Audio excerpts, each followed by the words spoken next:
हिमाचल में टिकट के लिए हाईकमान को पैनल भेजेगी भाजपा। निर्दलीयों को कैंडिडेट बनाने का समर्थन। अनुराग बोले, भाजपा ने बहुत कुछ दिया। हिमाचल प्रदेश में 3 विधानसभा सीटों के उपचुनाव में टिकट को लेकर बीजेपी कोर कमेटी ने बुधवार को शिमला में मंथन किया। करीब 3 घंटे चली मीटिंग में 3 सीट पर प्रस्तावित विधानसभा उपचुनाव जीतने की रणनीति बनाई गई। सूत्र की माने तो भाजपा कोर ग्रुप में नालागढ़, हमीरपुर और देहरा सीट पर निर्दलीय एवं पूर्व विधायकों को उपचुनाव लड़ाने का प्रस्ताव पारित किया गया। साथ ही तीनों सीटों पर 2-2 संभावित दावेदारों का पैनल भी पार्टी हाईकमान को भेजने का निर्णय लिया गया है, क्योंकि टिकट को लेकर अंतिम निर्णय पार्टी हाईकमान को लेना है। बीजेपी ने नालागढ़ सीट पर निर्दलीय व पूर्व विधायक केएल ठाकुर, हमीरपुर से आशीष शर्मा और देहरा से होशियार सिंह को टिकट देने का आश्वासन दे रखा है। इसी भरोसे पर इन तीनों ने 22 मार्च को अपने पदों से इस्तीफा दिया और बीते 23 मार्च को भारतीय जनता पार्टी का दामन थाम लिया।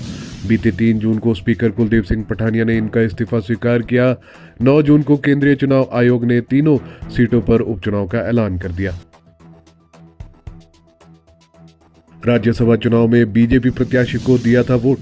इन तीनों निर्दलीय पूर्व विधायकों ने राज्यसभा चुनाव के दौरान भाजपा प्रत्याशी हर्ष महाजन के पक्ष में वोट दिया था, जबकि सुक्खू सरकार के 15 महीने के कार्यकाल के दौरान ये विधायक कांग्रेस के एसोसिएट एमएलए के तौर पर काम करते रहे।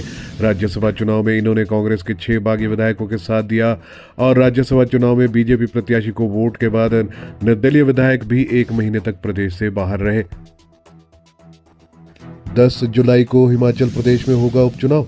हिमाचल प्रदेश में आगामी 10 जुलाई को नालागढ़, हमीरपुर और देहरा विधानसभा सीट पर उपचुनाव होना है। इसके लिए जल्द ही नामांकन प्रक्रिया शुरू हो जाएगी, लिहाजा पार्टी को अगले 2-3 दिन के अंदर टिकट तय करने होंगे।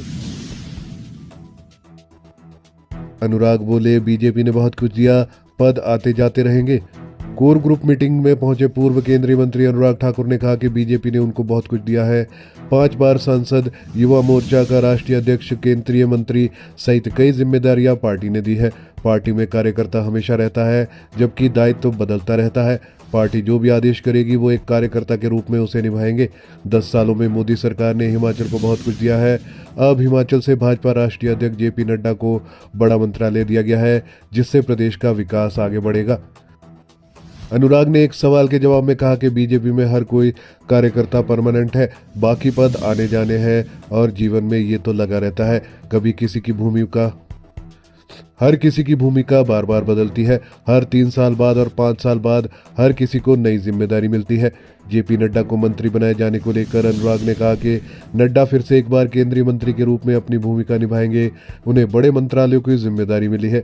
ये हिमाचल के लिए गर्व और गौरव की बात है। उन्होंने इसके लिए नड्डा को शुभकामनाएं दी है।